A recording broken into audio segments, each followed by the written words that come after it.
नमस्कार, माय माउली हिंदी समाचार में आपका स्वागत है और मैं हूं शेख इस्माइल। आदिलाबाद कांग्रेस पार्टी के विधानसभा प्रभारी कंदी श्रीनिवास रेड्डी ने स्थानीय विधायक पायल शंकर पर आदिलाबाद में जमीन हड़पने में शामिल होकर भूमाफियाओं को बढ़ावा देने का आरोप लगाया।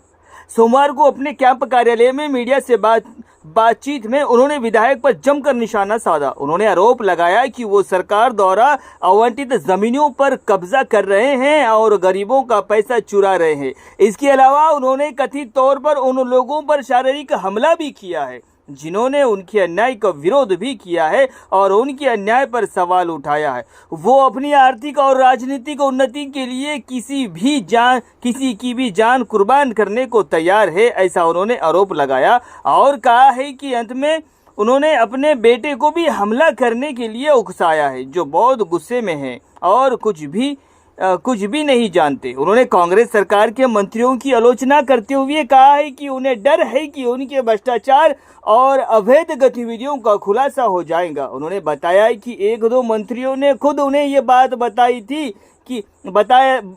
थी, कहा था कि उन्होंने बेशर्मी से उनसे बात की थी और कहा था कि वे उनके साथ कांग्रेस विधायक की तरह व्यवहार न करें और उन्होंने चुनौती दी है कि वो मंदिर में गीले हाथों से शपथ लें कि वो जो कह रहे हैं वो सच है, ये झूठ नहीं है।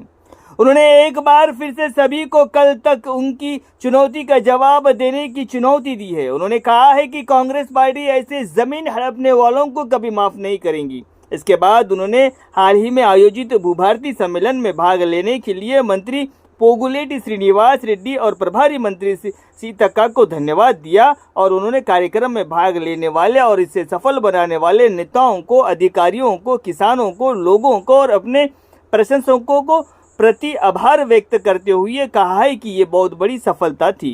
उन्होंने कहा है कि आदिलाबाद जिले में एक नए मंडल बोरज को पायलट प्रोजेक्ट के रूप में शुरू करने के लिए यहाँ आना मेरे लिए खुशी की बात है और एक बार फिर हमारे जिले का दौरा करने की इच्छा पूरी करने के लिए पोगुलेटी श्रीनिवास रेड्डी को धन्यवाद दिया। उन्होंने कहा है कि भूभारती किसानों की समस्याओं के समाधान के लिए एक अच्छा मंच है और उन्होंने कहा है कि पिछली बीआरएस सरकार दूध सब्सिडी के कारण किसानों को काफ़ी कठिनाइयों का सामना करना पड़ा था। उन्होंने कहा है कि कई लोगों ने अपनी ज़मीन खो दी है। उन्होंने कहा है कि धरनी में ज़मींदारों के लिए अपनी बेटियों की शादी करना मुश्किल है, लेकिन उन्होंने कहा है कि भूभारती एक ऐतिहासिक परियोजना है जो 100 साल तक चलेंगी और कहा है कि सीएम रेवंत रेड्डी ने धरनी को बंगाल की खाड़ी से जोड़ने का अपना वादा पूरा किया है और कहा है कि भूभारती अधिनियम गरीबों के लिए लाया गया था। उन्होंने कहा है कि लोग सरकार की सबसे महत्वाकांक्षी चावल योजना का भी समर्थन कर रहे हैं और कहा है कि चावल वितरक से गरीब लोग खुशी व्यक्त कर रहे हैं और कहा है कि चावल सब्सिडी के लाभार्थियों के घरों पर भोजन भी परोसा गया है। उन्होंने कहा है कि बढ़िया चावल के लाभार्थी सीएम रेवंत रेड्डी को धन्यवाद दे रहे हैं और कहा है कि वो ऐसी पार्टी में होने पर भाग्यशाली महसूस करते हैं जो ऐसी सरकार चलाते हैं और उन्होंने कहा है कि कांग्रेस सरकार ने लोगों के लिए अनेक कल्याणकारी योजना लाए हैं। कांग्रेस सरकार को किसानों का 22,000 करोड़ रुपए का कर्ज माफ करने का श्रेय जाता है। रेवंत रेड्डी वित्तीय घाटे की भरपाई के लिए विदेशी पर्यटक में हजारों करोड़ रुपए का निवेश कर रहे हैं और कांग्रेस सरकार अनेक कल्याणकारी योजना की क्रियान्वित कर रहे हैं तथा अच्छा लोक प्रशासन प्रदान कर रहे हैं। उन्होंने बताया कि राज्य युवा विकास योजना के तहत युवाओं को अच्छे रोजगार उपलब्ध कराए जा रहे हैं और कहा है कि मुख्यमंत्री रेवंत रेड्डी आदिलाबाद में हवाई अड्डा लाने का अपना वादा निभाया है। ఆదిలాబాద్ లో కొత్తగా ఏర్పాటైనటువంటి బోరజ్ మండలాన్ని పైలట్ ప్రాజెక్ట్ కింద తీసుకొని దయచేసి ఈ బోరజ్ మండలాన్ని భూభారతిలో భాగంగా పొంగులేటి శ్రీనివాస్ రెడ్డి గారిని సందర్శించమని కోరిన వెంటనే వారు మా విజ్ఞప్తిని మన్నించి వెంటనే తక్షణం అప్పటికప్పుడు బోరజ్ లో పూసాయి గ్రామంలో బ్రహ్మాండమైనటువంటి కార్యక్రమాన్ని చేసినటువంటి మంత్రులు పొంగులేటి శ్రీనివాస్ రెడ్డి గారికి, మన జిల్లా ఇన్ఛార్జ్ మంత్రి సీతక్క గారికి మనస్ఫూర్తిగా ధన్యవాదాలు తెలియజేస్తా ఉన్నాం। అలాగే మంత్రుల పర్యటన విజయవంతం చేసినటువంటి రైతులందరికీ కూడా కాంగ్రెస్ పార్టీ నాయకులకి, కార్యకర్తలకి, అభిమానులకి, శ్రేణులకి మనస్ఫూర్తిగా ధన్యవాదాలు తెలియజేస్తా ఉన్నాము। భూమి సమస్యలు సత్వరం పరిష్కరించడానికి భూభారతి ఖచ్చితమైనటువంటి పరిష్కారాన్ని చూపుతుంది. భూభారతి ద్వారా గరీబోళ్ళందరికీ కూడా, సాదా బైనామాలున్న వారికి కూడా మేలు చేకూర్చే విధంగా, పేదలకు పరిష్కారం చూపే విధంగా ఒక 100 సంవత్సరాలు నిలిచిపోయేటువంటి చట్టాన్ని, భూభారతి చట్టాన్ని తీసుకొచ్చింది కాంగ్రెస్ ప్రభుత్వం. ఈ విషయంలో అప్పటి పిసిసి అధ్యక్షులు, ప్రస్తుత ముఖ్యమంత్రి, మనందరి అభిమాన నాయకుడు రేవంత్ రెడ్డి గారు ఆ రోజు హామీ ఇచ్చిండ్రు, ధరణిని బంగాళాఖాతంలో కలిపేస్తామని. ఆ హామీని నిలబెట్టుకొని ఆ దుర్మార్గపు చట్టాన్ని తొలగించి భూభారతి చట్టాన్ని గరీబోళ్ల కోసం, పేదల కోసం తీసుకొచ్చింది కాంగ్రెస్ ప్రభుత్వం.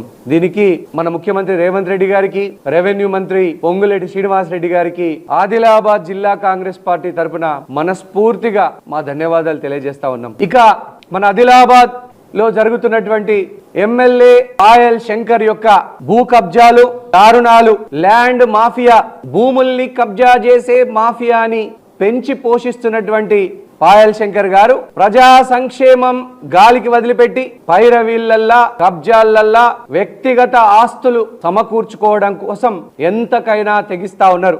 ఈ మధ్య ఒక సర్వే చేస్తే ఆ సర్వేలో అవినీతిలో నంబర్ 1 ఎమ్మెల్యే ఎవరంటే ఆదిలాబాద్ ఎమ్మెల్యే పాయల్ శంకర్ పేరు వచ్చింది. అందరూ కూడా హైదరాబాద్ లో మేము పోయినప్పుడు కూడా అడుగుతా ఉన్నారు, ఏందయ్యా ఈ పాయల్ శంకర్ ఇంత పెద్ద ఎత్తున కబ్జాలు చేస్తున్నాడని. పొద్దున్న లేస్తే భూముల మీద పైరవీలు, భూముల కబ్జాలు, ఆ కబ్జా భూమికి ఎన్ఓసి కావాలి, ఈ కబ్జా భూమికి ఎన్ఓసి కావాలని తిరుగుతా ఉన్నాడు. సెక్రటరియేట్ లో పొద్దున లేస్తే వ్యక్తిగత ఆస్తులు సమకూర్చుకోవడానికి పైరవీలు చేసేటువంటి ఫైల్స్ ని పట్టుకొని సెక్రటరియేట్ అంతా తిరుగుతా ఉన్నాడు. మంత్రుల చుట్టూ తిరుగుతా ఉన్నాడు. ప్రభుత్వ అధికారుల చుట్టూ వ్యక్తిగతంగా తన భూములు కబ్జా చేయడానికి, తన భూముల్ని అక్రమంగా సంపాదించినటువంటి భూముల్ని, కబ్జా చేసినటువంటి భూముల్ని రెగ్యులరైజ్ చేసుకోవడానికి తిరుగుతా ఉన్నాడు. ఇప్పటికే 385 కోట్ల విలువైనటువంటి భూముల్ని ఆదిలాబాద్ పట్టణంలో పాయల్ శంకర్ కబ్జా చేసినట్టుగా అనేక ఆరోపణలు వస్తా ఉన్నాయి. ఇప్పుడు స్టేట్ లోనే నంబర్ 1 కబ్జా రాయుడు ఎవరంటే బీజేపీ ఎమ్మెల్యే పాయల్ శంకర్ పేరే చెప్తా ఉన్నారు. ఇంకొక దారుణమైనటువంటి పాయల్ శంకర్ ఎంత నీచానికి ఒడిగడుతున్నాడంటే, మంత్రుల ఒక క్యాబినెట్ మంత్రి గారు సాక్షాత్తు చెప్పినటువంటి పదాల్ని మీకు చెప్తా.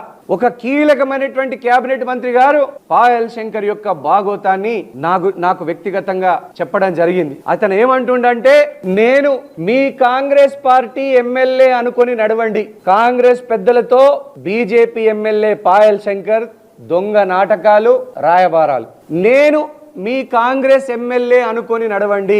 ఎంత దుర్మార్గానికి, నీచానికి ఒడిగట్టిండి ఈ పాయల్ శంకర్. ఇది స్వయాన రాష్ట్ర క్యాబినెట్ మంత్రి నాకు స్వయంగా తెలియజేసినటువంటి విషయం. పాయల్ శంకర్, నీ వ్యక్తిగత ఆస్తులు పెంపొందించుకోవడానికి, నీ అల్లుడి పేరు మీద, నీ కొడుకు పేరు మీద, నీ పేరు మీద వ్యక్తిగత ఆస్తులు సంపాదించుకోవడానికి ఇంత నీచానికి, దారుణానికి ఒడిగట్టేటువంటి చరిత్ర పాయల్ శంకర్.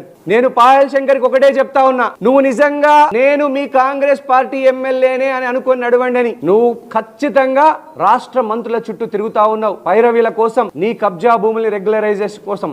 ఈ మాట గనక తప్పని నువ్వు నిరూపిస్తే, నాకు ఒక ఆడబిడ్డ ఉన్నది, నాకు ఒక కూతురున్నది, నీకు ఒక కూతురున్నది, నేను తడిగుడ్డలతో, తడి బట్టలతో ఏ దేవాలయంలోనైనా ప్రమాణం చేయడానికి సిద్ధం. పాయల్ శంకర్, నేను మీ కాంగ్రెస్ పార్టీ ఎమ్మెల్యే అనుకొని నడవండి అని అన్న మాటలు 1000% నిజం. దీనికోసం తడి బట్టలతో యాపల్గూడ శివ మార్కండే ఆలయంలో గాని, జైనత్ లక్ష్మీనారాయణ స్వామి ఆలయంలో గాని, పెండల్వాడ హనుమాన్ మందిర్లో గాని నేను నా తడి బట్టలతో నా బిడ్డ మీద ఒట్టు వేసి ప్రమాణం చేసి నేను ఈ విషయం చెప్తా ప్రజలందరికీ. నువ్వు ఈ మాట మంత్రుల దగ్గర అనకపోయి ఉంటే, నువ్వు కూడా నీ బిడ్డ మీద తడి బట్టలతో ప్రమాణం చేయడానికి నాతో పాటు సిద్ధం కావాలి. పాయల్ శంకర్, సిద్ధమేనా? ఎంత నీచానికి ఒడిగట్టినావు. కాంగ్రెస్ పార్టీలో చేరాలని నువ్వు మోకాళ్ళ మీద నడుచుకుంటూ కాంగ్రెస్ పెద్దల్ని కలిస్తే నిన్ను చీగొట్టిండ్రు, దగ్గరికి రాణిస్తలేరు నిన్ను. నీలాంటి కబ్జా కోరుని కాంగ్రెస్ పార్టీలో చేర్చుకుంటే కాంగ్రెస్ పార్టీ అపవిత్రం అవుతుంది. నీలాంటి పైరవికారుణ్ణి, భూ కబ్జా, భూ మాఫియా నడిపేటువంటి వ్యక్తిని గనక కాంగ్రెస్ పార్టీలో చేర్చుకుంటే సర్వ పాపాలు అంటుకుంటాయని అధిష్టానం పెద్దలు చెప్పారు. నీ నీచమైనటువంటి వ్యక్తిత్వానికి నిదర్శనం. నేను కూడా కాంగ్రెస్ పార్టీ ఎమ్మెల్యే అనుకొని నడవండి అని నువ్వు ఏ విషయంలో అయితే మంత్రులతో స్వయాన మంత్రులతో మంత్రి గారి పేషీల్లో వెళ్ళి చెప్తా ఉన్నావు అంటే నీ కబ్జాలు ఇట్లాగే కొనసాగాల, నీ భూమాఫియా ఇట్లాగే కొనసాగాల అని నువ్వు ప్రయత్నం చేస్తావు.